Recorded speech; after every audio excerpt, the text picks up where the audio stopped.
Good afternoon, everyone. On behalf of Women Members Excellence Committee of ICAI, it is my pleasure to welcome you all to Yashashwini and Ideal Series 41.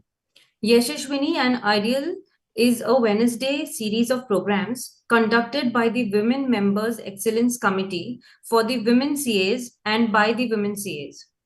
This series is an extension of Sky High Symposium, which has concluded its 100 episodes. It is one of the committee's initiatives to not only disseminate information to women members on technical updation and non technical skills, but also to empower and inspire women members to come at forefront and realize their verbal skills at the public forum. I'm happy to mention that Women Members Excellence Committee is organizing CA Women Excellence Awards. These awards will be given in 5 categories. The award ceremony will be organized along with World Forum of Accountants that is held on February 1st, 2025 at Yashva Bhumi, so all women members deem fit. Last date of nomination is 26 December 2024. This is a unique opportunity for all women members and request you to nominate, register at this event at the earliest. Now I would like to introduce our first speaker this afternoon, CA Shilpa Tiwari.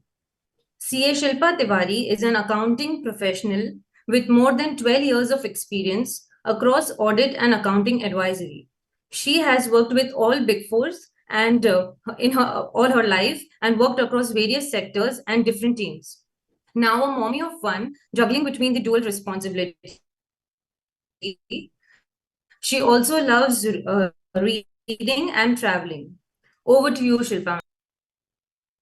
Thank you, Shivani, for that introduction. And while she's introduced, I would also like to add a couple of points. Firstly, I'm really excited to be part of this forum, and for the first time that I'm participating in something like that. Have been speaking on a lot of forums internally within the Big Four domain, and I'm sort of a functional technical expert in terms of accounting advisory. These days, I have earlier started my career with audit and have been part of audit for a large part of my career. Moved on to accounting advisory and I'm now transitioning slowly into the managed services or what we call as outsourcing domain. And hence, I thought maybe we can, pick this topic up or discuss it with the participants today and see, if it's sort of exciting for our women folks. So, yeah, that's about me. And let's jump onto the topic quickly. What I call today's discussion is empowered finances. That is, finances these days are pretty empowered. Uh, CFOs no longer are enabling functions. They are treated nowadays as driving functions. And this is why I feel that finances are completely empowered, and we as financial professionals we need to sort of step up and up our game and participate in this new boom of outsourcing and managed services where India finds itself at the center stage nowadays. Having been part of this industry for so long, I've been experiencing a lot of attention and center of attraction on India, our country. Resources being a little cheaper than they're abroad, and a lot of resources available. Problem of plenty is probably the best in this case, and this is why I wanted to pick this up to sort of share with you guys how all of us can participate in this in some way or the other, make the most of this boom. Okay, so that's my topic. We'll start with a small introduction on this. As I was talking, this is outsourcing has sort of picked up because of extreme pressures on businesses, right? The landscape is very new and it's constantly changing. It's very agile. technologies are disruptive. There's AI all over the place. I'm sure a lot of us are struggling, and a lot of us are learning the new AI trend in finance, and it's here to stay for a long time. So, um, with this new sort of advent in finance, we wanted to capitalize on most and organizations have started considering the impact of these new technologies and new updates that are coming to finance domain and treating finance although as a non-core function, but extremely important to them. And this has resulted in the increase in the cost of finance professionals. Professionals are becoming extremely pricey to sort of keep up with. There is a lot of person dependency in finance. There is a lot of sector knowledge that people like us carry. I'm sure a lot of us are sector experts, and people want to sort of delve into the sector experience. So there is a lot of dependency that these organizations put onto finance professionals. There are people who take undue advantage. So a lot of these fundamental problems are giving rise to the need of outsourcing non-core functions. Okay, and people want to focus more on their business, contain cost, focus on growth. That is what the investors are sort of demanding of businesses these days. So, considering this whole background, outsourcing has gained a lot of importance, and in our domain, we are sort of focusing more on the finance outsourcing. While I will also delve onto, I will spend a couple of minutes on what other areas are open for outsourcing, but my main focus is going to be finance. So as I was saying, people are wanting great finance functions. People are wanting scalable, agile functions with reduced cost and intelligent operations, as they call it. Bespoke solutions is what they're wanting every single day. So there's a lot of pressure on the finance organizations to sort of keep pace with the increasing demands of the investors, the COOs and the CEOs. Considering that and the traditional finance functions have not been able to match up to the pace and the growth that the business is driving in a lot of cases on a day-to-day basis. Even for large organizations that we work with, we've seen that finance functions are not so agile. They're not able to keep up with the demands of the business. They're not able to grow as fast-paced as the organizations demand. Also, these there are a lot of process lacunas. There are a lot of technology, backdrops that they suffer with, and owing to all these challenges, outsourcing has taken a very important place, and this offers organizations with cost reduction avenues, agile functions. They can bring up and bring down the cost of the finance function, reduce the number of resources, build up the number of resources, collaborate increasingly with a lot of organizations.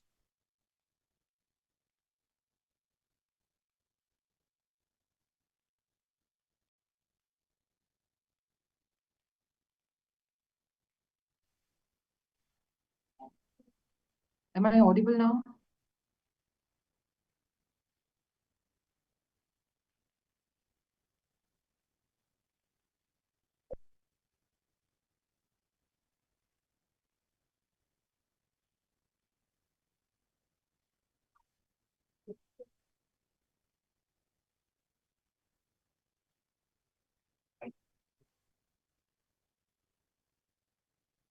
Screen is visible, guys? Thank you.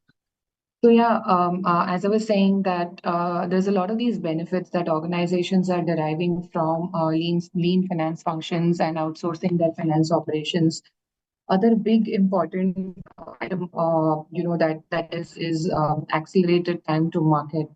Organizations can reach out to the wider market, go for IPOs, go for fund infusements at a very, very short space because of advantages of an outsourced service provider. How and what is the process, etc. We will delve deep, but these are the generic benefits that sort of a finance function outsourcing model sort of offers. The next I wanted to talk about is the span of these outsource offerings that we call managed services these days. This is a terminology that has been invented in the West, and a lot of outsourcing organizations themselves call managed service organizations. So that is a terminology that we have also been using. And this is just a glimpse, finance, accounting, tax being the primary, one of the most sought after. After which there is a sales, talent in HR, technology, huge growth in the technology outsourcing space in the last couple of years. Procurement, supply chain, network utilities. So I think network and utilities goes very hand in hand with the technology piece, and this is a very booming space. Fund accounting, fund reporting areas, extremely booming, extremely new. Me myself, I've been talking to a lot of funds these days. We have sort of been approached by a lot of them to provide basic fund accounting services, say like fund reporting, investor reporting, helping them with the investor presentation decks. A lot of these funds are sort of going really aggressive on their investing companies, and there's a lot of work that is being generated there. Also, there are a lot of other dynamics, technology dynamics where there are ERP implementations, there are AI, ML, blockchains. A lot of these places where managed services are operating. Um, as I said, the focus today will be more on finance outsourcing opportunities, and these are majorly procure to pay, order to cash, record to report. This is something that a traditional CFO definitely wants everywhere in all organizations. A finance controller or CFO, these are the major pressures today. Apart from that, I think compliance is another angle. This particular box where a lot of time and a lot of energy of the CFOs and finance controllers is being spent. So these are the traditional outsourcing options. Procure to pay will span from entirety. I'm myself engaged in a lot of procure to pay engagements where we help clients right from a PO generation to sort of a payment processing or T&E processing. By T&E processing, we say travel and expense. So I myself have been involved in a lot of these initiatives across the procure to pay. Then there is an order to cash cycle, which is basically the receivable side of things. While P2P is the payable side of things, there's an order to cash cycle, which is uh, right from quotations to sort of cash application, which will have everything involved in between: e-invoicing, debt management, accounts receivable management, accounting of that, customer master, order management, credit management to a large extent, although it is sort of derived by the management, but credit management is also something that we support a lot of clients, and a lot of clients are looking out for this support. Okay, so this is a very booming requirement these days, and it's a huge business opportunity. Then there comes the traditional record to report cycle, which includes everything in the reporting domain, which is a general ledger accounting, fixed asset management, intercompany reporting and controlling, tax returns, reconciliations, month-end year-end closures, a lot of audit support, a lot of areas of investor reporting. Anything and everything under the sun which the management needs is sort of included here. And these are the three pillars which are very traditional to a CFO, and are a CFO's bread and butter, as I would say. Then there is the new domain of performance and decisions, what we also call as KPI monitoring or a management reporting domain, which has suddenly picked up pace in the last 3-4 years, where we are seeing that a lot of companies want to sort of outsource their monitoring function, which is the FP&A or finance controllership, or another lingo that we call it is performance and decisions. It includes everything: budgeting, variance analysis, cost planning, overhead accounting allocation, forecasting, supply chain finance, financial management and reporting, anything and everything under the sun, all the investor decisions, all the all the funding decisions, etc., are part of this management reporting domain.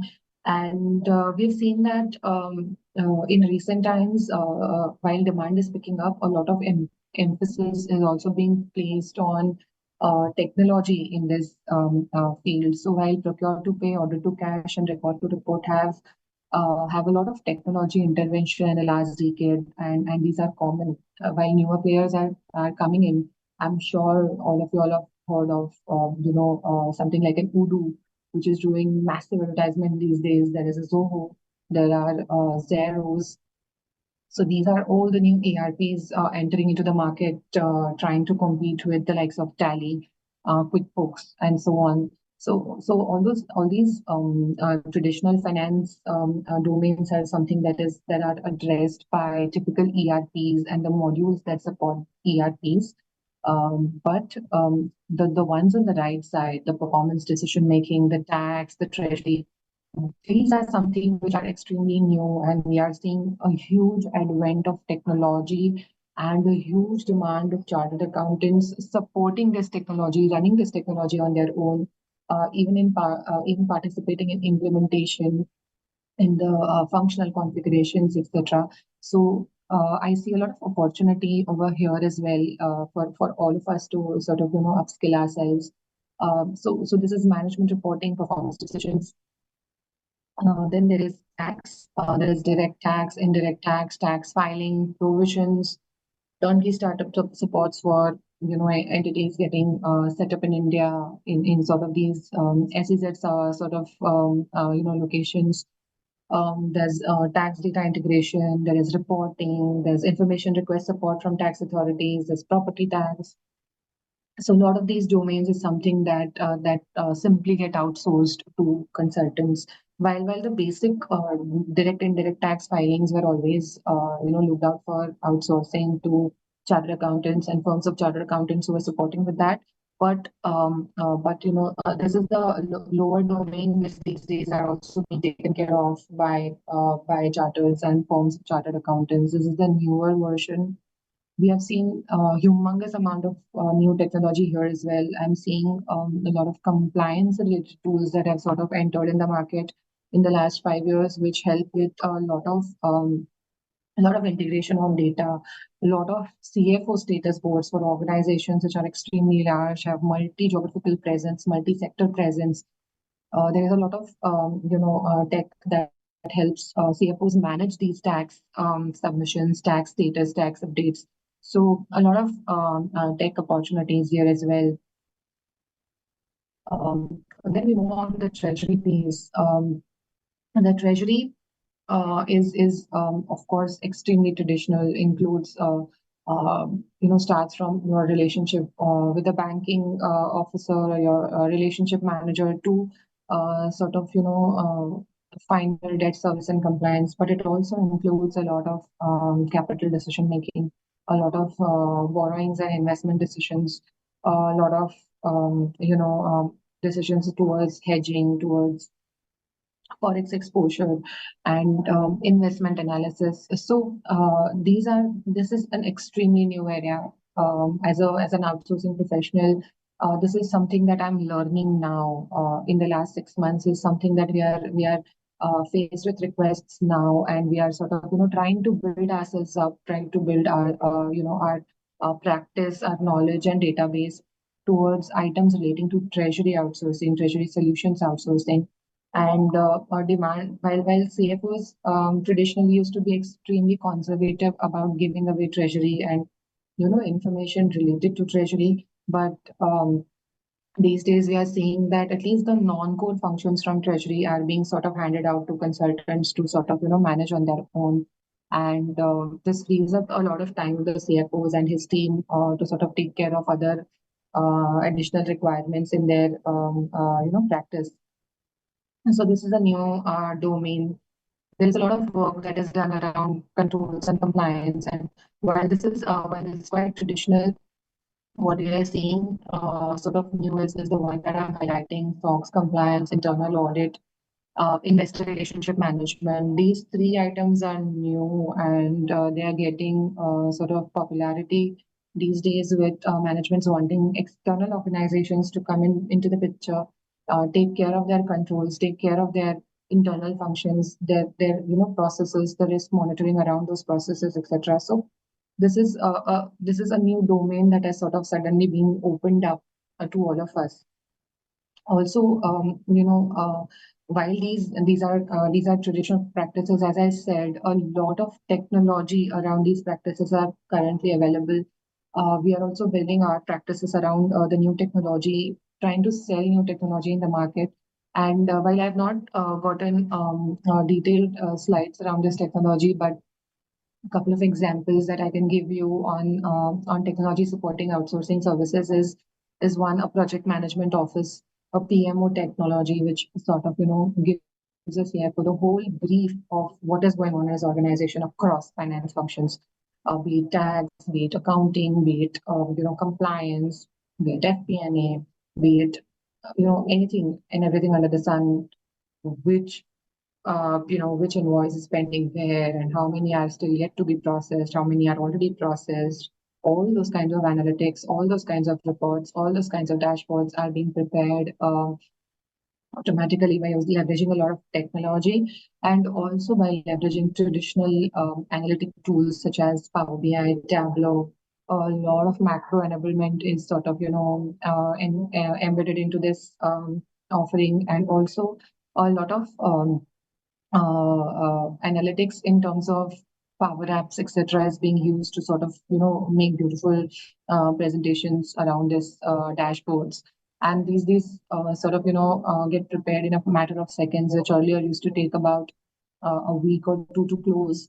Things like these are prepared in a matter of seconds. So there is a lot of demand on this side, which we are seeing these days. And I specifically wanted to discuss this in this forum so that all of us, most of us, while we are, say, chartered accountants, may not be sort of very familiar with these terminologies and these kind of demands in the market, and we can sort of amp ourselves up and try to come back into the domain with this.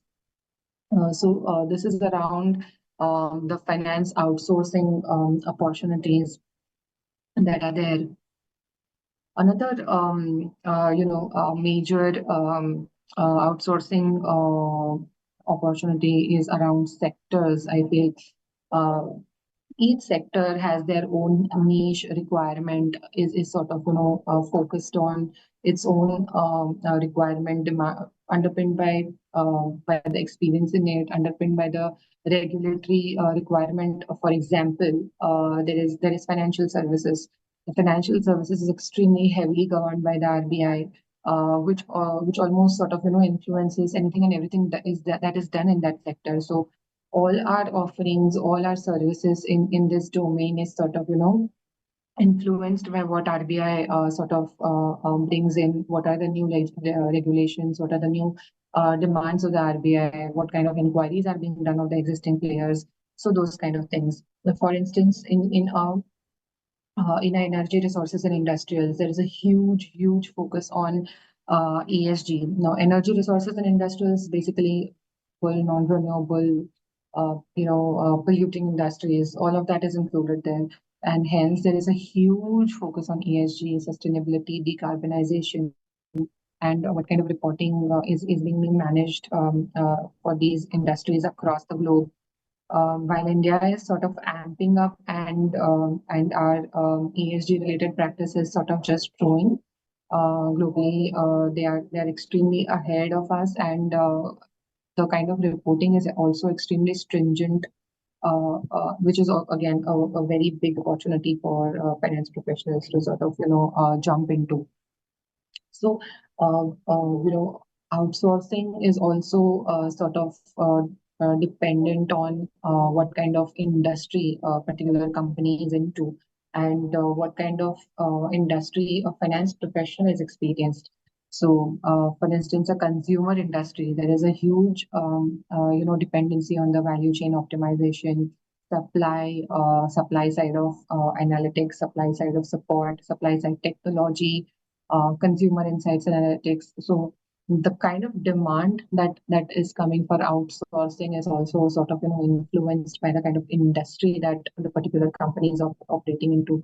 So, for example, while I've written consumer insights analytics, it is also a very high terminology that I've used. There are n number of requirements that we have seen that have come from the consumer sector to sort of outsource.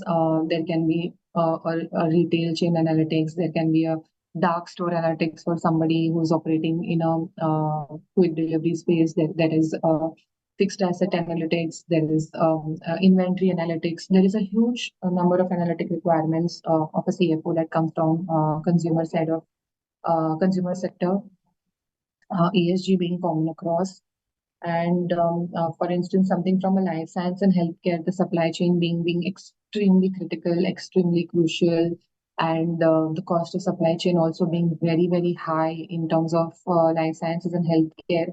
It's a major area of focus where a lot of CFOs are paying attention to know how much cost is being incurred and how it can be better optimized and what functions can be outsourced right away to other players. So, financial services, as I already spoke, government and public services.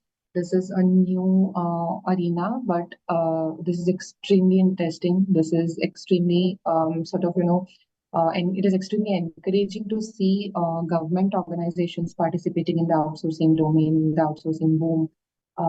In the recent past, we have sort of come across a lot of RFPs, a lot of requests from the government side of companies who have sort of, helped us to who have sort of requested us to help them on streamlining their finance functions, streamlining their tax numbers, streamlining their tax functions, and even simplistic things like a COA setup, setting up a chart of accounts for them, which is a common across their subsidiaries, across multiple companies that are present in different states. There are public sector organizations and the education domain who have come back to us to sort of help them on basic process alignment, process optimization, revenue assurance, and we are in recent times seeing a lot of demand on the human capital operations in terms of streamlining how their human workforce is sort of aligned, how it can be best optimized, where are the excess costs that are being incurred. So a lot of demand coming in from the government and public services side, and we are helping them across states in India. So it's not just sort of limited to the developing or the developed states, but also coming from very, very underdeveloped states where there is a request to sort of optimize their entire organization structure or even their finance structure, depending on what kind of organization is and where it is operating. Then there is the technology, media, and telecom. Again, an extremely interesting sector. And we have seen tons of things happening in the IoT domain, Internet of Things, and 5G, where there is a lot of requests to sort of handle their end-to-end finance functions. There is a demand for a lot of mergers and acquisitions happening in that domain. So a lot of checks on their finance functions. So we do a lot of health check on the organizations as to how their finance functions are and if the numbers are accurate. So these kind of demands are cropping up a lot. And when there are M&As and when there are deals, people prefer that the numbers are blessed by chartered accountants, by CA firms, and these numbers are correct and accurate. So a lot of work coming in this domain sector wise. So this is the sector flavor that just wanted to bring in to showcase how demand for outsourcing is being influenced by the sector in which the entity is operating. Well, while one slide is really not sufficient to sort of bring in the whole flavor, but this is just a summary. And these are just examples and themes of how the outsourcing demand is sort of taking shape and from where it is coming. But there is a lot of deep dive that is happening. There are a lot of sector experts sitting out there and who are helping organizations manage their outsourcing needs and outsourcing requirements in terms of people, in terms of intelligence, in terms of technology. So outsourcing is now influenced by all three: people, processes, and tech. Cost of course, under being the the king of all demands, being in the Indian market, being in the Indian sector, cost drives all decisions that a management takes, and in this is a key which sort of drives the outsourcing market. A CFO has to see a value in terms of moving to outsourced organization. He wants to see how he benefits by outsourcing his services to another consultant, to another firm. And while processes, while accuracy, while all his SLAs, KPIs are met, they also want to see value advantage, a cost value being brought to them across the number of years that they sort of outsource their functions. Also, uh, um, I wanted to discuss how outsourcing is moving beyond the traditional models. While while growing up, we have always, we have seen the outsourcing being the KPOs and the BPOs of the world, and India being a center of attraction uh, for organizations like Vodafone and Idea, and a lot of these big players who established huge Infosys, who established huge BPOs in India, KPOs in India, from where they served their entire back offices to their companies and customers across the globe. But scenarios are changing, the talent pools are changing, the kind of talent has moved on from millennials to Gen Zs, and now coming to alpha and beta generations. So the kind of requirements that organizations have are changing, and also the kind of talent that serves these organizations has also changed drastically and is continuously sort of inventing. There is a lot of new focus that has come onto locations. There is a lot of focus on on-site work these days. People are back in office. Uh, while outsourcing has traditionally been an offshore model, there is a lot of work that is now happening on-site or near shore. For instance, if there's an organization in Dubai, they prefer India instead of Mexico. And if there's an organization in Europe, say London, they will prefer Budapest instead of Mumbai. So this is called as nearshoring. This is a new terminology that has cropped up. There's a lot of hybrid still happening, and locations are sort of the key base of any outsourcing model. But also key is the talent pool, right? There is a traditional outsourcing angle where GCC centers are set up, and KPOs, BPOs, what we used to call them, those are set up right from 50 to more than 500 employees. There is a lot of focus now on delivery centers, which act as not only as KPOs and BPOs, but also drivers in growth, where a lot of targets, a lot of business KPIs are associated to these employees, and they go on to become partners in growth rather than just a BPO or a KPO center. Also, while I've not brought this out here, but there is a plug and play model. What we call it is if a CFO needs a person, for instance, a part-time controller, or a CEO needs a part-time CFO, there are a lot of these fractional CFO organizations, fractional CFOs that are being outsourced to these kind of organizations, where the CFO will only work a particular number of hours a month, a particular number of days a month, and plug and play, as in he will sort of plug and deliver what is required to and get out of it. So this is a model that is getting extremely popular because of its cost efficiency. You don't have to pay the CFO for the whole month of being there. You just need him for 5 days a month, and you pay for 5 days a month, and he gets away. So this is a plug and play model that is being that is getting popular, and a lot of demand coming in these days for these kinds of delivery models. There is a lot of work also happening around build, operate, transform, and transfer. A lot of work in transformation is basically finance transformation, transforming the entire finance function using technology, using standardized processes, and using experience into an optimal organization. So a lot of work happening around this domain. And then there are, a big part of outsourcing is the deal construct, how the deal is being constructed, what kind of rates, what kind of volumes, what kind of, gain share as in a profit sharing situation. For instance, in terms of accounts receivable or debt management, debt collection, there is also a profit share or a gain share that is sort of, allocated to these outsourcing organizations. So these are the what do we say, the driving models or the driving principles for any kind of outsourcing deal. And this is where opportunities present themselves to us. This is where, as finance professionals, we get opportunities to participate in this new boom.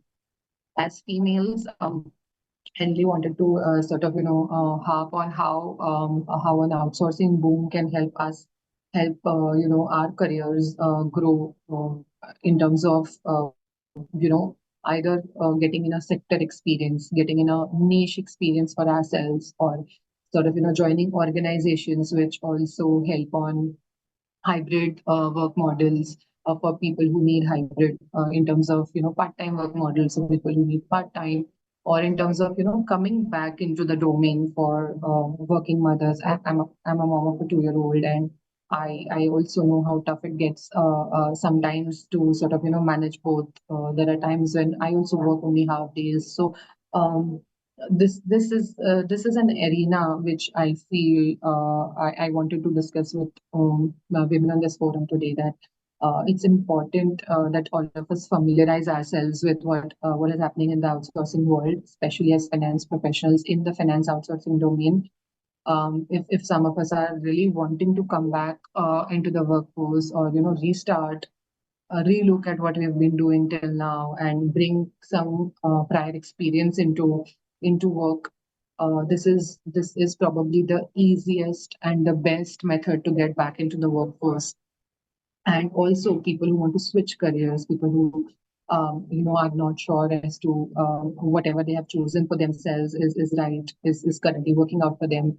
This again I feel is a very interesting, very new, and is sort of um, extremely booming domain to be in. It's according to sort of the outsourcing surveys and the outsourcing fraternity, this is here to stay for the next decade or even more. And people who want to jump into this career game should sort of definitely try and see if they can fit in somewhere in terms of the offerings and in terms of the requirements that clients are having across the finance domain. And this is just an overview. There is a breakdown to each and every line item of this. So this is the amount of possibilities, or the art of possible, as we call it, that is sort of generated, or opportunities that are generated by this. And it would be sort of really helpful for everyone to familiarize themselves and get into the groove of outsourcing and jump into this bandwagon. Provides a number of opportunities, is very well paying, and sort of booming these days. So yeah, this is on outsourcing from me. Over to you, Shivani, to see if there are any questions.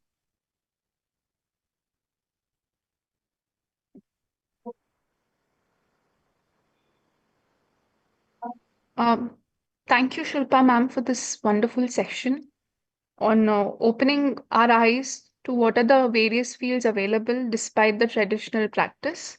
The floor is open for questions. I would request everybody, in case if they have any questions, to post the questions.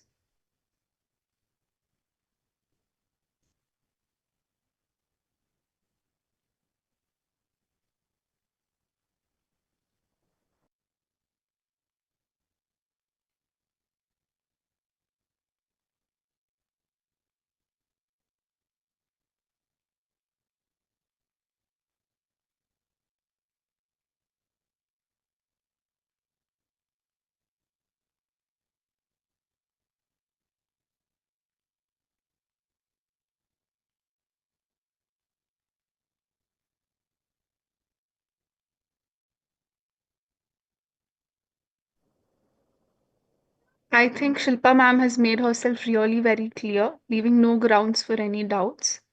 Thank you so much, ma'am, for enlightening us with the.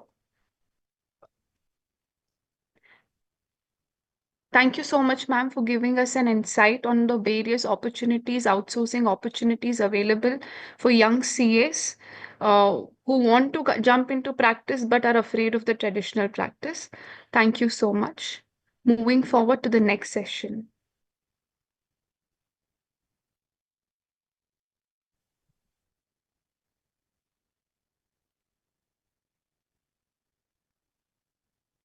Everyone. So we have our next speaker, Miss Sonia Jagnani.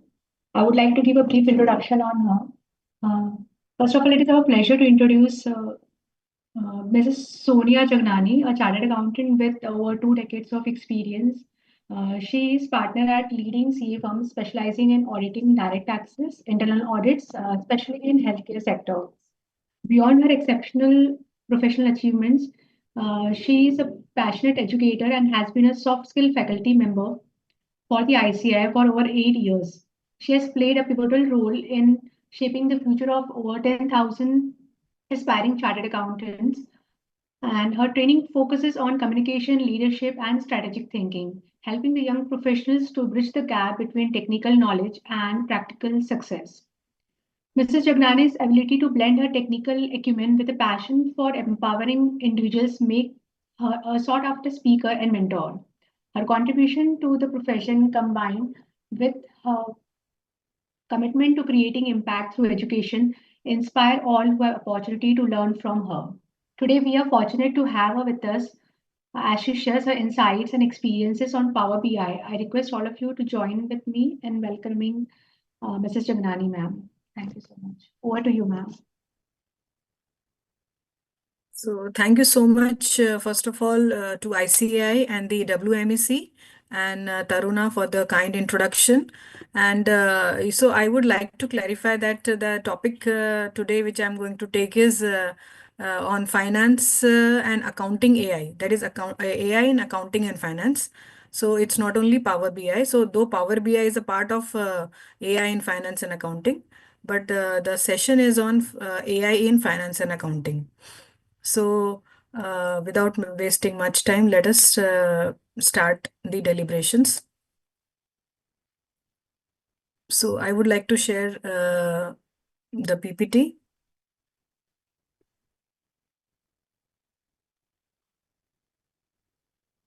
Yeah, share option, right. So, I'm just, okay, so I have to open my PPT first of all, and then probably I can. So, okay, right.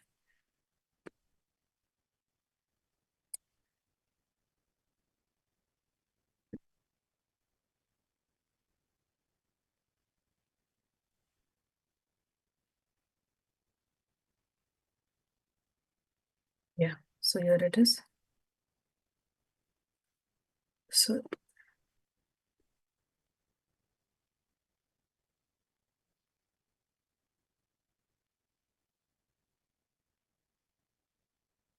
screen, right. So, our topic for today is AI in finance and accounting. So now what is AI? Let us understand what is AI.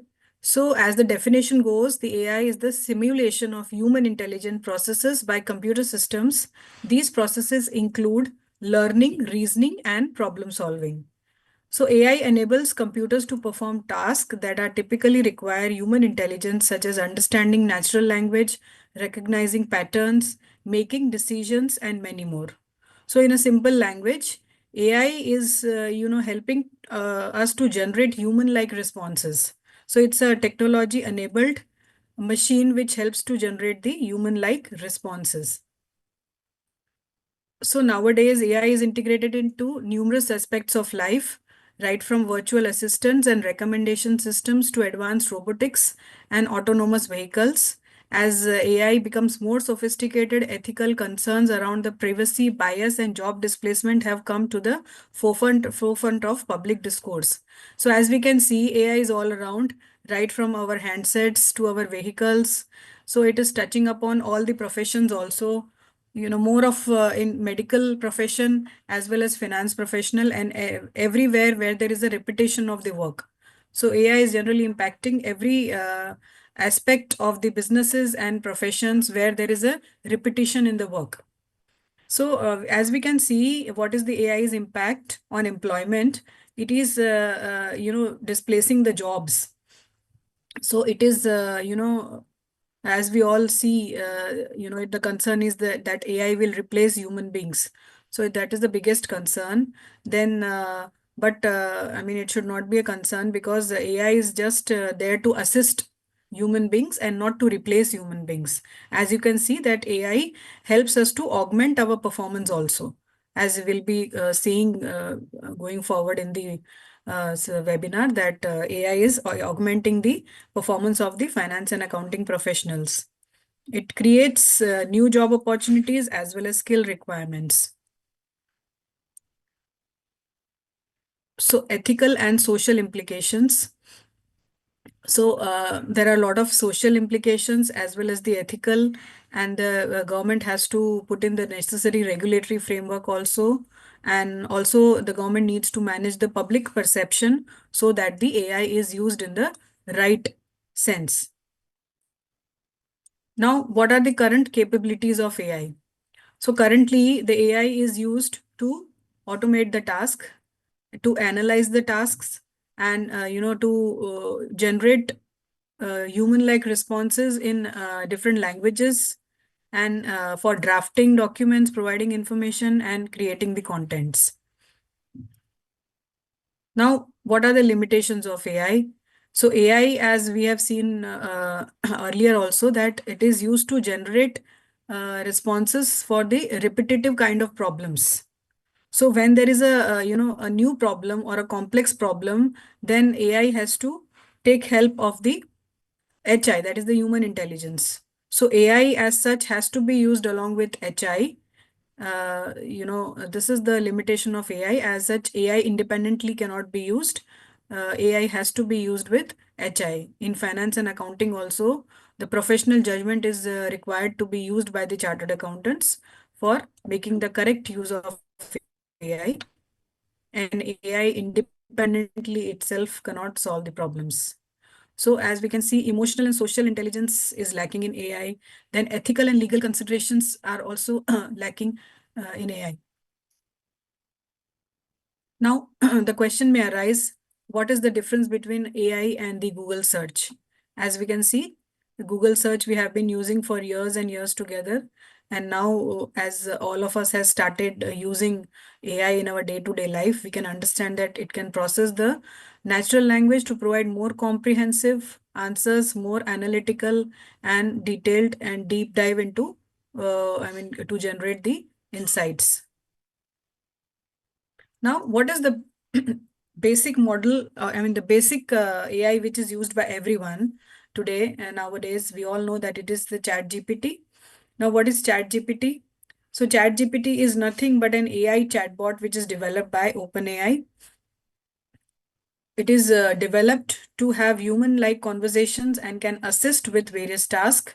ChatGPT doesn't know everything, but it can provide informed responses based on the knowledge it has been trained on. It analyzes context, understands patterns, and generate the relevant answers. So how does it happen? ChatGPT is pre-trained. The certain data sets are, fed into the ChatGPT chatbot. So it is pre-trained on the data sets, and the another way in which it generates the data is by user responsiveness. So whatever, we should understand that whatever questions we are asking to ChatGPT, it is also learning out of that. So which is called the machine learning. So if you can see the chat history, it saves all your conversations at chat history using this data to improve its language model. User inputs, it retains your input you provide during the interactions. So apart from ChatGPT, there are certain AI tools which we can use like Google Gemini, Microsoft Copilot, Claude AI, and Perplexity AI. So these are the other alternatives which can generate ChatGPT-like responses. So each of these models have its own strength. Like Google Gemini has its own strength, and then Copilot has its own strength, Cloud AI, Perplexity, and many more. So there are around 1,500 AI tools which the finance and the accounting professionals can make use of it. There are free versions as well as paid versions. Free versions, as we all know, has a certain limited usage, and paid version has an unlimited usage. I recommend everyone to, start using the paid version so that better responses and better professional usage can be made out of it. So now I assume that the audiences they have created that ChatGPT account. If they are not created, then I have jotted down the steps to create the ChatGPT account in this particular slide, which I can share with the committee. So one has to visit the OpenAI website, click on the sign up button and provide your email address and password, then verify email address and you are ready to use the ChatGPT. Now, particularly in finance and accounting, we shall discuss, the CAGPT, which Institute has launched. The CAGPT it's a custom GPT which Institute has launched on the CA Day on 1st of July 2024, wherein it was live for the first 7,500 members. And so CAGPT and there are other GPTs launched by Institute, which we can see how we can make use of the CAGPT. So this is the slide of the same. So these are apart from CAGPT, Institute has also launched the CA Students GPT, and then the Industry Forum is launched by Institute in November. And so Institute AI committee is doing tremendous amount and an amazing amount of work in terms of integrating AI into our profession. So Institute deserves an applaud for that. So this is how we can access the CAGPT. It is accessible only to the ICI members using their 6-digit membership number. Then the OTP will be received. And then for students also, they can, by students registration number, they can log into the CAGPT. So in the CAGPT as well as the other, AI models, they both can be integrated to make a use in finance and accounting. So these are the uses which can be made with the help of, these are the work which can be done with the help of AI. So for accounting and compliance automation, AI can be used for bookkeeping and accounting, automating the journal entries and the trial balance creation, ensuring ledger accuracy by analyzing transactions and detecting discrepancies, preparation of financial statements, assisting in drafting accurate, compliant balance sheets, profit and loss statements, and cash flow statements, validate financial statements for adherence to Ind AS or IFRS, GST and taxation, providing guidance on GST return preparation, reconciliation, automating the income tax computation, offering suggestions for tax savings and compliance, TDS and payroll, automating TDS calculations and filings, managing payroll with tax deduction, PF and ESI compliance. So these are the various uses which we can make AI work for us. And, it has been the research is saying that 3 people can be replaced with one staff by using AI. So these are the things in our profession which we can use. And so another use in audit and assurance, audit process optimization, automating the sample collection for vouching and verification during the audits. We'll see the practical implementation of the use case. I just want the audience to go through this various types of uses which we can, take help of AI.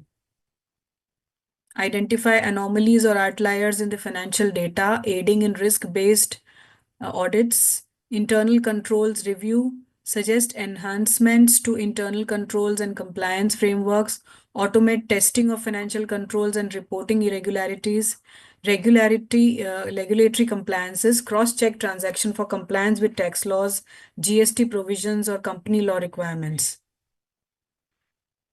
In the financial advisory services also, AI is helping in a lot of ways to the financial consultants, to the financial planners. So in investment advisory, one can analyze investment opportunities and compare them with based on the ROI, risk and tax efficiency. AI assists in creating investment portfolios for clients aligned with their financial goals. Wealth management, preparing customized financial plans for clients, focusing on tax optimization, retirement planning, wealth growth, business valuation, calculating the business valuation using methods like DCF, comparable company analysis, or asset-based approaches. In project finance also, AI can help to prepare the feasibility reports, the projections for loan applications, analyzing the debt service capacity, and suggest the optimal financing options. In tax and advisory, AI can assist you to interpret the complex tax laws and providing the actionable insights, suggesting the tax saving measures based on latest provisions. International taxation, it can assist in transfer pricing calculations and compliance with OECD guidelines, guide on DTAA provisions and global tax implications, GST compliance, automatic the GST return filings, validating the HSN codes, GST rates for transaction. Also, the show cause notices or the other notices replies can be made with the help of AI. AI can be used for GST health check. Then, to find out the probable areas where the company can receive the notice from the GST department. It can be, one can appreciate that from the AI. Then the risk management and fraud detection in this area, highlighting the potential financial risks in client data, such as liquidity or solvency issues, perform stress testing and sensitivity analysis for financial plans, fraud detection, analyzing large volumes of financial data to identify fraudulent patterns or unusual transactions, support forensic accounting investigations with data insights. So these are the various, this is not an exclusive list, this is an inclusive and many more use of AI. As we use more and more AI, we come to know how, amazing results an AI can give. So these are the use cases which we will see live. So let us, see use how we can use the CA-GPT, and let us see an use case. So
So this is an RIL document.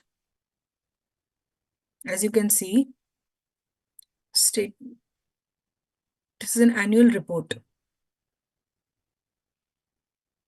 So now,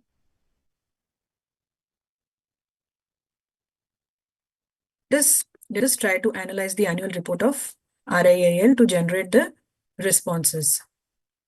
So let me open the CAGPT.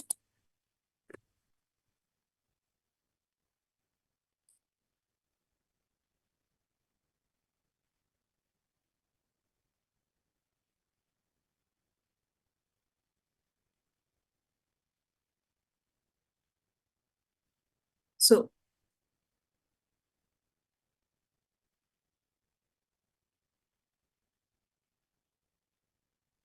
it is taking some time, so I request the audience to bear with me.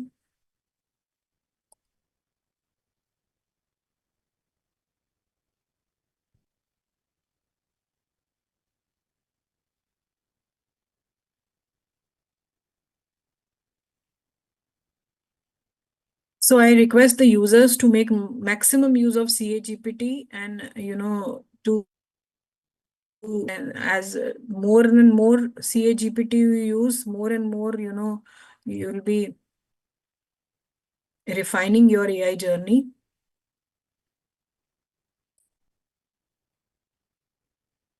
So is the screen visible of CAGPT? Can someone help me? I hope the screen of It's CAGPT. visible. Yeah, okay. So this is how, we have to enter the members ID, our membership number, and then we get an mobile OTP.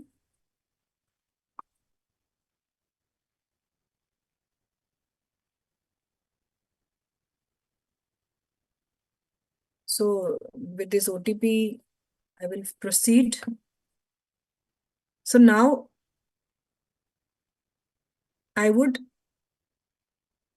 these are the various customized GPTs available in CAGPT. There are around 18 customized GPT, and which including the industry forum, today the number is 70. So these are the various GPTs available. As you can see, accounting standards boards, auditing standard boards, internal audit boards, then corporate laws, direct tax committee, expert advisory committee, financial reporting review board, ethical standards board, digital assurance board, members and student service director, peer review board. So whatever kind of work a chartered accountant has, the CAGPT can help him or her to carry on the work efficiently, productively. These are the other GPT: Constitution, Guide of India, International GPT, UAE, VAT is also being covered. UAE corporate tax is also covered. Industry forum, you can see, we'll see, there are, various industries, 5,000 listed companies data has been, integrated into the CAGPT. So industry wise, one can make use of it to analyze the data. So right now, with the RIL balance sheet, we can make use of the internal audit and management accounting board GPT. So here is the internal audit board GPT. So now I will attach the RIL annual report into the ICI internal audit GPT. So here goes. So this is the file is attached. Now let me open the prompt. So so now the audience must have a very good knowledge of the prompt. So prompt is the is the day. I mean, it's the response which we want the AI to generate for us. So as refined as your prompt will be, the answers will be as accurate. So the prompt has to be up to the mark. So let me open the prompt now.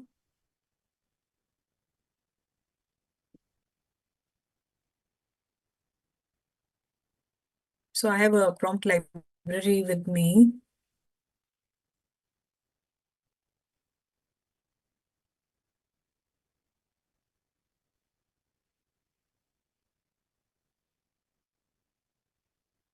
Let me open it.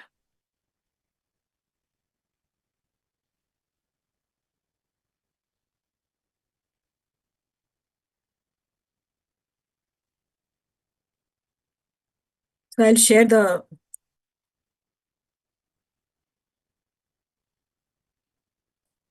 this is the prompt which we will give to the CAGPT. Now we are asking the CAGPT to extract the PDF file, convert into a plain text and read the document. So we have to train the GPT with the data so that it generates the response which we want.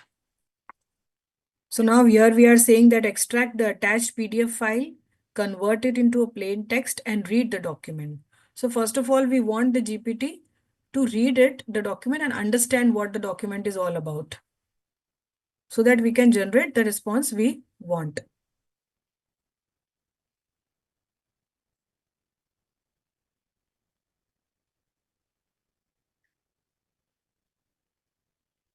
So it is saying that I have read the content. Let me know how I can assist you further.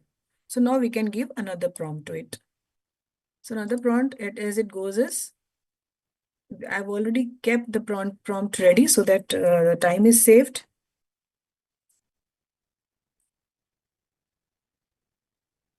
So now we are asking the GPT to, as an internal auditor of the company whose financials are uploaded, please identify the top 5 areas for our audit scope based on a review of financials, focus on high-risk areas, unusual trends, and key financial ratios that may indicate potential issues. So here it goes.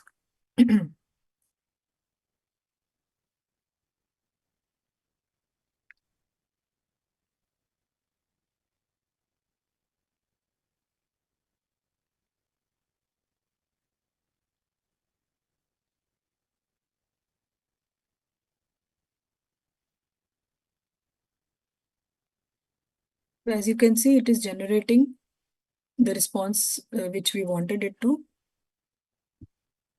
It is asking, it is ready to give you a detailed audit program also. So here you can see these are the responses generated by AI.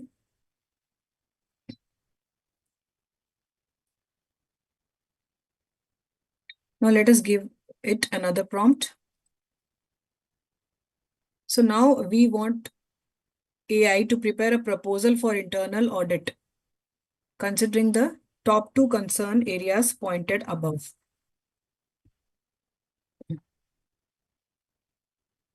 So here it will prepare an internal audit proposal for us.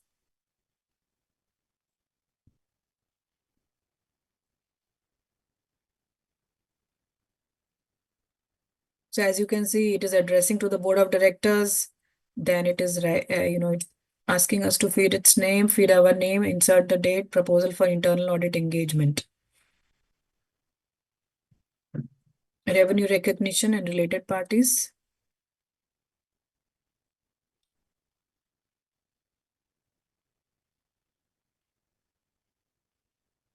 As now you can see the generate.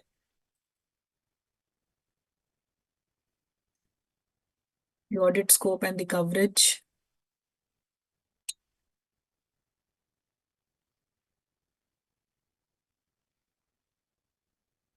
Deliverables. It has given us the timeline also.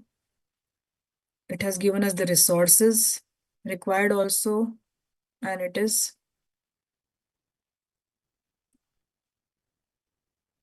So in this way, this can be used.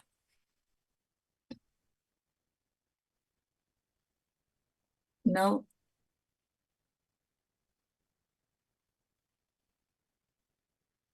so this is the one use case.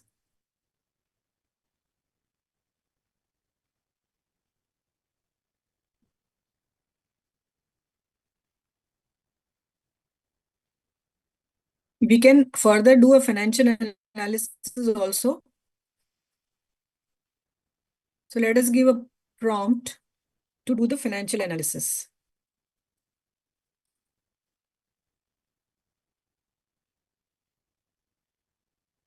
So now we are asking the GPT that you are a financial analyst, analyze the uploaded financial statement and give your insights. So let us see what is the response.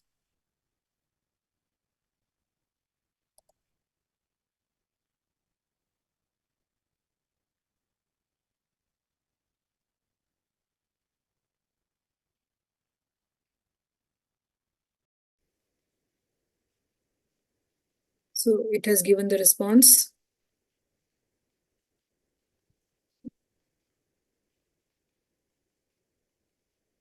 Revenue and profitability trends, cost and expense management. So it is giving the figures also, as you can see. The revenue has decreased from 68 CR to 58 CR in financial year 24, indicating a drop in the financial performance.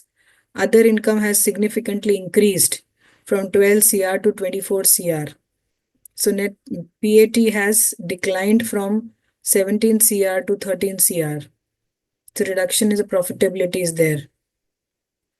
So it is reading all the numbers also. The operating expenses has increased.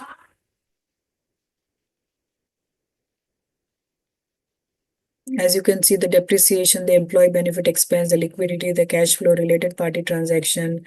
It has computed the key financial ratios also, the current ratio, the ROE, debt to equity, and it has given the recommendations also. So revenue diversification, cost rationalization, cash flow optimization, related party oversight, asset utilization. So and now it is asking whether you would like further analysis of specific areas such as detailed ratio breakdowns or segment specific performance. So it it can further analyze also. Now let us ask the ratio to provide the ratio analysis. So let us see whether the GPT is able to give us the ratio analysis also.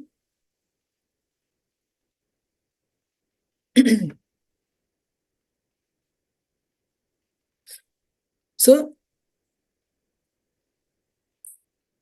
as we can see, that it is given the ratio analysis and that also in tabular form.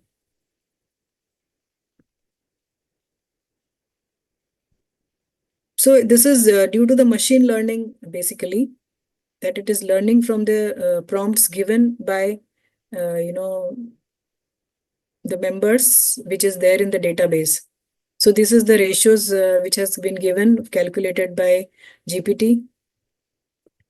Net profit, 18%. In 24, it was 22%. So there has been a decline, as you can see. Now, what are the key insights from the ratio analysis? That also it has analyzed, interpreted, also tried to interpret the ratios, also not only calculated the ratio, but it is interpreting the ratios also.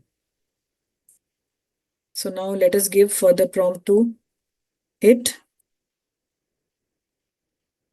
So the point is that as refined your prompt are, the AI would be able to generate the refined answers. So the prompt, providing the prompt is the key.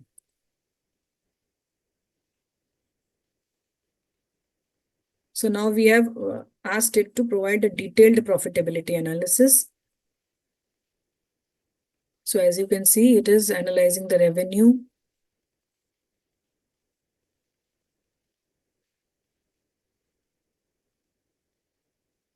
Then the expense analysis has been done. The profitability analysis has been done. ROE and ROA.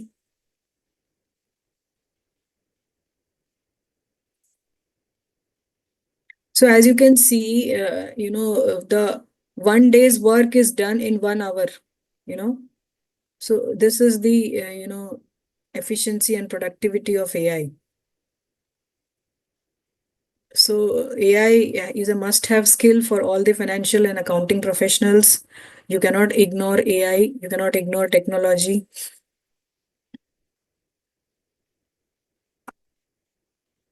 So it is showing the interpretation also, key drivers of profitability changes, and it is giving the recommendations also. So the GPT has been trained. So based on the training, it is generating the responses, as you can see. Now let us see further prompts what we can give. Now, can we ask the AI to generate the visualizations?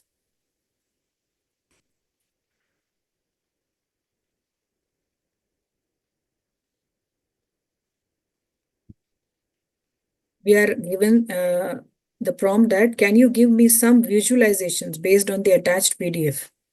So let us see what is the response.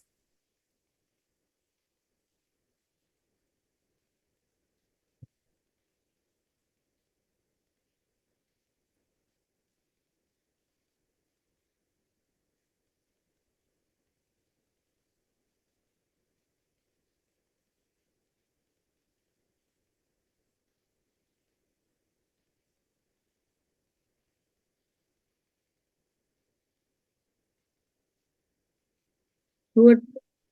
So the chat GPT is available in free version as well as a paid version.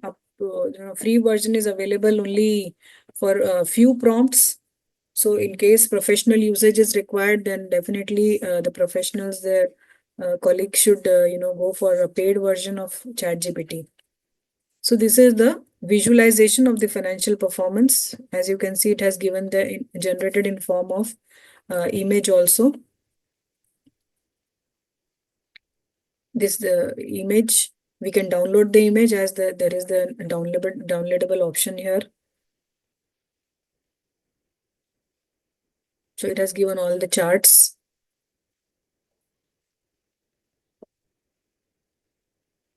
So now let us give it some other prompts.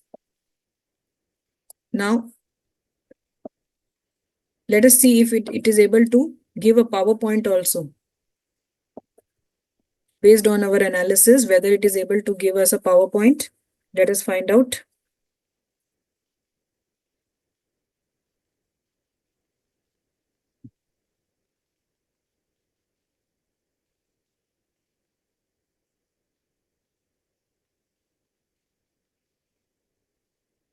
So it is helping us out with the PowerPoint.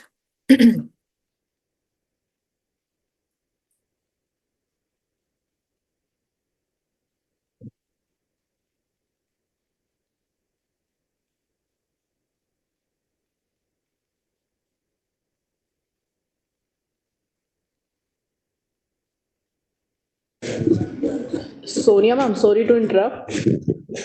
Huh? Ma'am, but the chat GPT screen is not visible that you are showing now.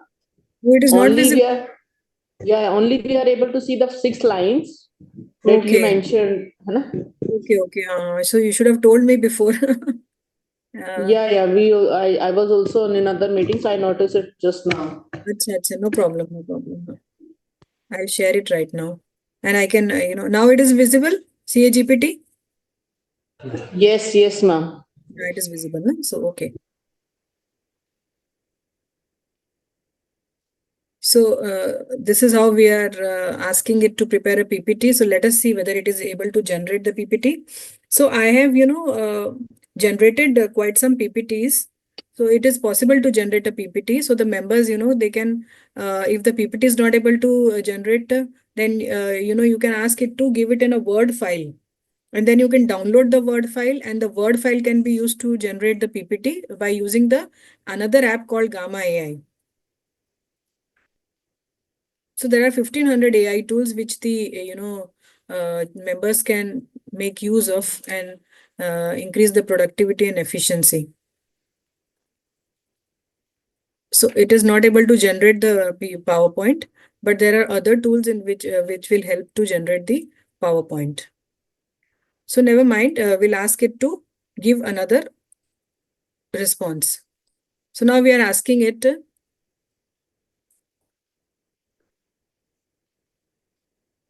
to help us.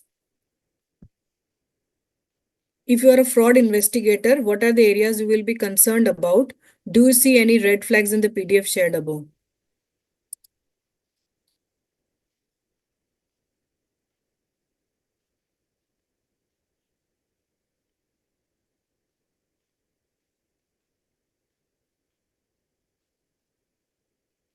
So it is telling us that these are the key areas of concern, potential red flags observed. So revenue recognition, why? What is a potential red flag? Then related party transaction. What is a red flag? Then expense management. Then depreciation. Then liquidity. So it has identified the red flags. So in this way, we can see that a day's work is done in an hour. So it is asking us to take these steps for investigations, detailed review of the related party transaction, revenue reconciliation, expense analysis, asset examination, cash flow audit. So it is ready to give us a detailed checklist, also an action plan to investigate the specific areas further. So this was the used case of how you can do an analysis, prepare an internal audit proposal, do an financial analysis, do an prepare checklist for your support staff. So a lot can be done using the CAGPT and AI, other AI tools. So the more the usage is made by the members, the more efficient their practice can become. So I have many more use cases also. If you want, we can, but I don't know how much time we have, whether we need to take some questions.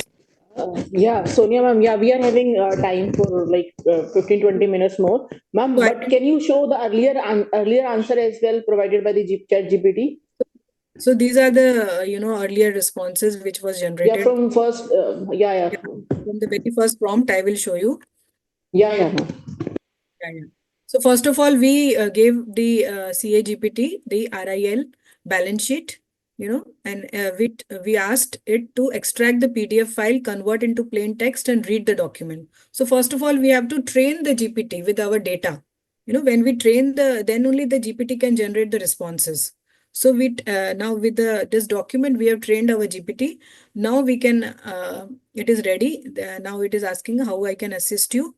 So as we are asking it, as an internal auditor, identify the top 5 areas for the audit scope.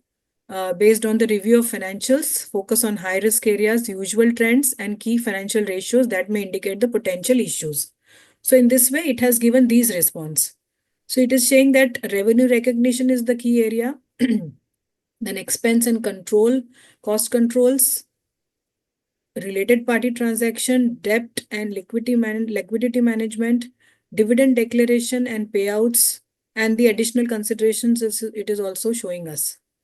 Now we have asked it, another prompt was, I want you to prepare a proposal for internal audit considering the top 2 concerns areas pointed out. So it has prepared the proposal also for internal audit. Top 2 areas is considered by it is revenue recognition and related party transaction. So in this way, it has generated introduction, objectives of audit, audit scope and coverage, methodology, deliverables, timeline, resources required, conclusion and approved. And here there is a copy paste copy button. So if we copy this, we can copy and paste it in our Word file, so that our Word file for the proposal is ready, and we can amend it, and then it can be used for sharing it with the clients. Right, then now further we are asking that GPT, you are a financial analyst, analyze the uploaded financial statement and give your insights.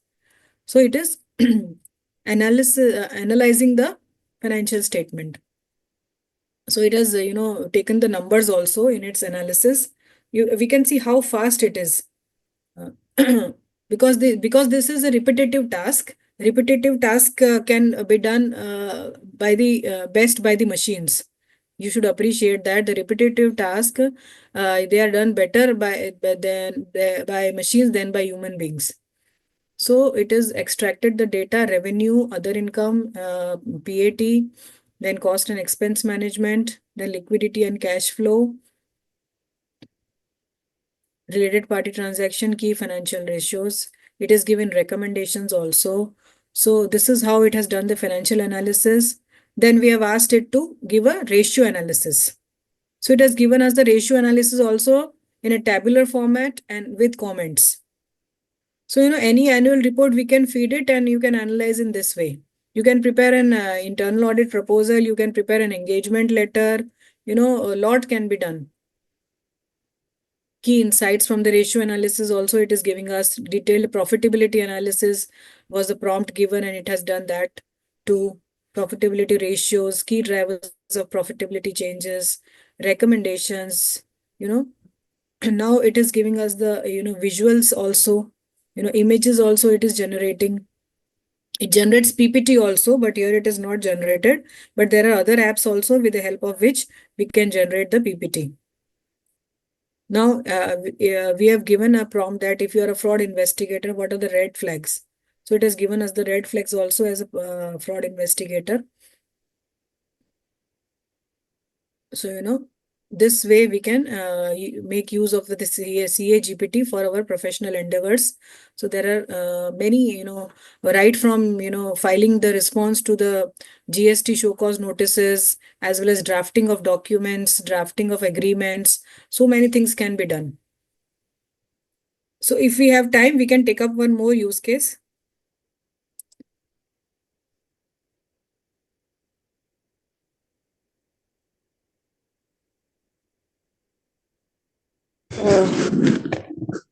Yes, ma'am. We have received few questions as well. So you may please continue for 15 minutes more, and then we'll ask the question. We have invited Shilpa ma'am as well, because for the first session we are having few questions from the participants.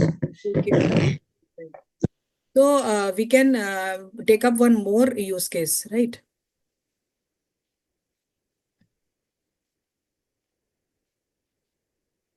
So this use case is about Caro.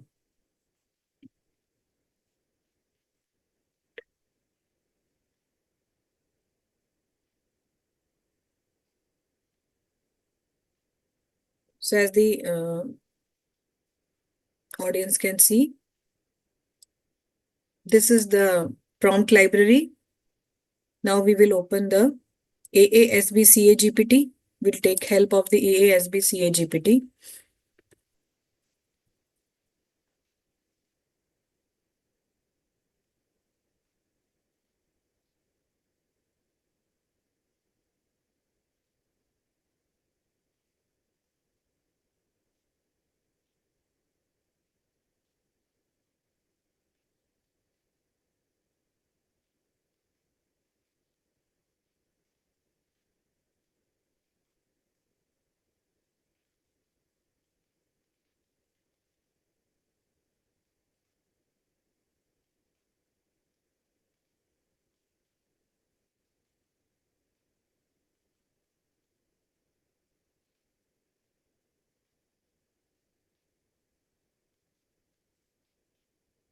The screen is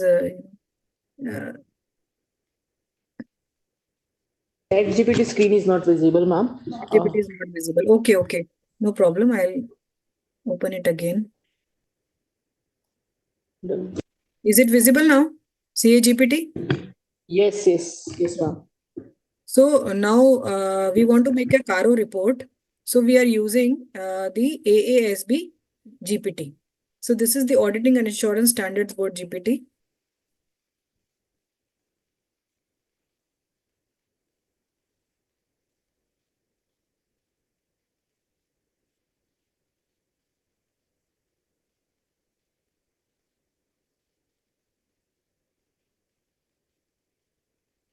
Now let us see whether it is able to generate the Caro report. Now we have given it a prompt. Generate a comprehensive Caro 2020 report without qualification. So here it goes.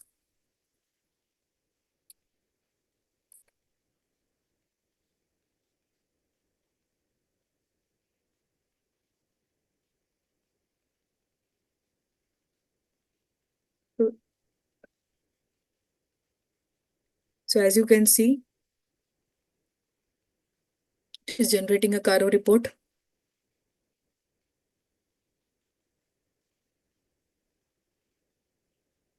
PPE, inventory, loans and advances, compliance with section 185.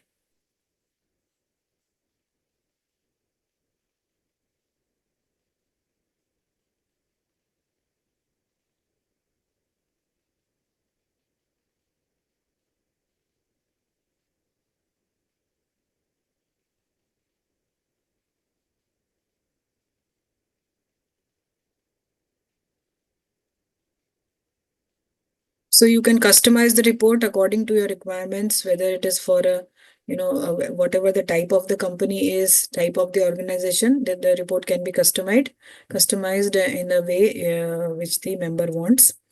In this way, this can be generated.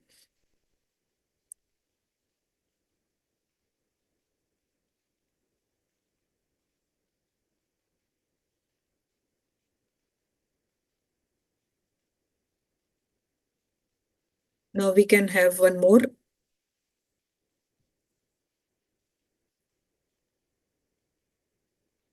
use case.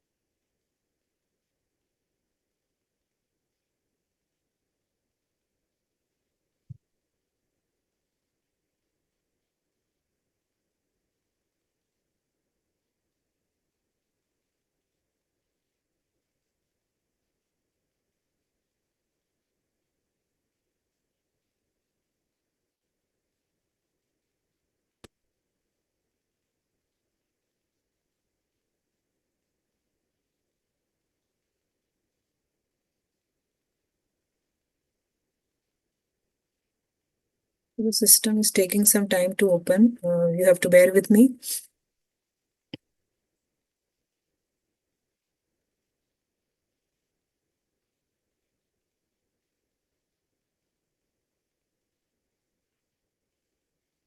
So, it can be, AI can be integrated with Excel, with Word, Microsoft 365, and various uses can be made of AI.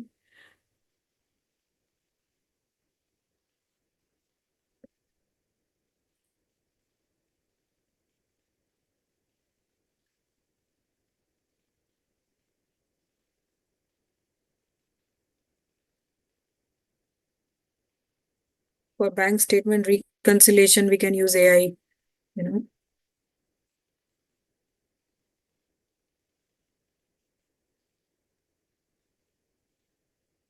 So a lot is available on the AI website of the institute. The committee is doing a lot. Right from the hackathons, the committee has launched the AI certification course also.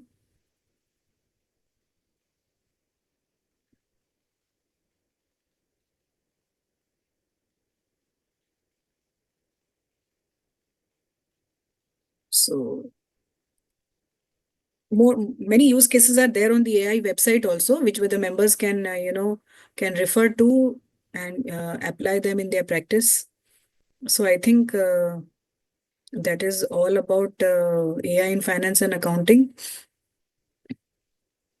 And AI definitely has to be applied with HI.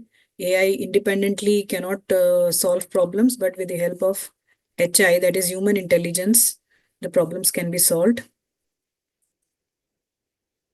My screen is visible. The PPT is visible. Yes, ma'am. So I've discussed the use cases. So, and the HI, dominates the AI. That is concerned. So AI is here to assist us, and AI cannot replace us. That is for sure.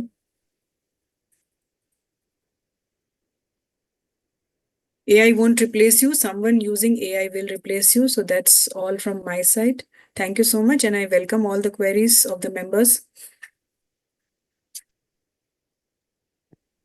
Hello. I would like to thank CA Sonia Jagnani ma'am for sharing your valuable insights on the topic AI in accounting and finance, and also appraising us with the CA GPT tool. Uh, Ma'am, our audience is requesting whether we can get the PPT of this session because it is very useful for us. The PPT is also very nice. Yeah, definitely. I'll definitely share the PPT with the committee, and then it can be shared with the members. No issues. Okay, thank you. And one more question. There is whether we should go for paid subscriptions or there are some more relevant AI tools available? So, for those who are novices and the beginners, I would suggest that, create two dummy IDs and try to use the free versions first, and when Okay, the okay. usage increases, it's because they have a certain limited number of usage you can make for every day. A certain Mhm. 10 to 12 or 15 usages you can make. And when you see that your usage is increasing daily, then you can go for a paid version. So paid version is Oh, $20 per month, 20 to oh, $25 per month. Yeah. mhm. That's nice. Okay, thank you. That was very much helpful. Uh, Abhiruchi ma'am. this, Abhiruchi ma'am. yeah. Yeah, Hello. yeah, Shilpa ma'am has also joined. So you please take Yeah, the questions related to first session as well. yeah. Shilpa ma'am, there's a question for you. Uh, the audience wanted to know how do we enter the outsourcing market outside India, or and how can we reach the prospective clients? So first, I'll speak about reaching the market outside of India. So I can quote a couple of geographies where there is immense demand for Indian talent, and the talent can range from a graduate to a chartered accountant to a CPA and whatever. A Middle East, Dubai, Jeddah, Saudi, Canada, and a lot of opportunities in Budapest. Budapest is nowadays a central hub for outsourcing, and we have seen tons of requirements coming up our way, and there is a lot of market out there. All you need to know is your basic accounting. Fundamentals should be really strong and carry some accounting experience, definitely, depending on the level that you are. These markets are extremely competitive and well paying. That is what I would like to say. In terms of opportunities, I think this is the best time to be in our country. Our country is booming with opportunities. Couple of examples that I just quoted. I'm also taking another training right next door, and a couple of examples that I just quoted is sectors such as real estate, warehousing, PE funds, edtech and fintech funds. A lot of these funds are investing in a lot of entities and they create number of platforms. Okay, so there are a lot of platform entities that these guys are creating, and these are called SPVs, right? So the Yeah, accounting for these SPVs, the entire finance function setup, not just the accounting, I'm saying talking about the end-to-end finance function setup is something that these PE funds, these platform entities are willing to outsource. Okay, so these are potential opportunities, and they really want a cost advantage. So people who are operating in the mid-sized CA domain, mid-sized firms, mid-sized CAs, these guys stand a huge opportunity to gain from this traction that is happening nowadays. The warehousing and the real estate sector. There is also consumer side of things. Consumer is picking up really well in the last 6 months, and while we see the big players, there are also a lot of mid-market players who are going for listing, and they need a lot of assistance when it comes to uh, you know, um, uh, doing basic accounting work से लेके health check of their books, revising their books, preparing last 3 year का financials. A lot of work is happening around those domains. So uh, these are real opportunities which can be tapped into as a business owner as well as an entry level person. So that's what I feel. true. So, ma'am, is there any sources or platform like social media, websites, or something from where we can chase the work? No, not really. See, social media, yes, a little bit, I think. A lot of it actually depends on connects as well. And on LinkedIn, there are these lot of platforms that are sort of, offered, wherein you all can register yourself and try and get these opportunities, track work. It is imperative that people in business start meeting other people, start expanding your contacts and footprints, start making a list out of all these. I'm just sort of giving you out of my experience, start making Yeah, lists yeah. of these P funds and all these investors and try get meetings, try meet them, show capabilities, develop capabilities, and that's how you'll start winning work in these domains. So social media to an extent, yes, but utilize social media. Don't rely on social media. Yeah, yeah, true. Asha, thank you for sharing your experience. There's one more, matlab, not a question, but just a query. Like as per Allied Quality Index report, India hasn't reached where it should be, guess, because being declining women workforce. So, what's your thought on this? And I agree. I have myself spent a considerable amount of time in the last 2 years convincing my managers, female managers, to not resign because of family related responsibilities. I myself struggle a lot, and I live in a nuclear family, as I said, with a small 2-year-old child. I myself struggle day in and day out to sort of take care of everything. I think women are the one who can balance things out at workplace as well. Just right next door, I'm sitting in a consortium of 50 partner directors, and when I was introduced as a balance maker. So losing out females in a workforce is extremely painful. We lose out balance, and this there is a lot of talent that is still untapped. I feel as leaders, as women leaders, it's extremely essential that we give them that support. We offer them that support. There will be times when deliverables will not come on time, when work may not happen on time. You may have to push the deadline by 2 or 3 days. Please, if any of y'all are women leaders, I will urge, give them that leeway, give them that you can work at your hours, give them that freedom, flexibility that they require. It is extremely essential to protect that group, those females who are young, who have delivered a baby or about to deliver a baby, or struggling to handle a baby.